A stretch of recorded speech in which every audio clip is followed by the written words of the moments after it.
గర్భఫలం యెహోవా ఇచ్చిన బహుమానం, బిడ్డలు ఆయన ఇచ్చినటువంటి స్వాస్థ్యము. దేన్ని దేవుడు బహుమానం కింద ఎంచలేదు, కానీ బిడ్డల దగ్గరికి వచ్చేసరికి ఆయన ఏమన్నాడండి? బహుమానం. గర్భఫలము ఆయన ఇచ్చినటువంటి బహుమానం. అంటే ఆయన ఇచ్చిన బహుమానాన్ని మనం ఎలా కాపాడుకోవాలో దేవుడు మనకి నేర్పిస్తున్నాడు.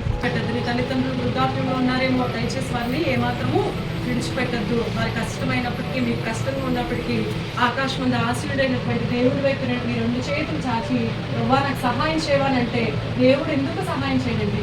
ఆమెను పోషించడమే కాదు, ఆమెతో పాటు బోయాజ్ని ఎలా పెట్టాడో దేవుడు మీకోసం అక్కడ ఒక మధ్యవర్తిని ఏర్పరుస్తాడు దేవుడు. హల్లెలూయా.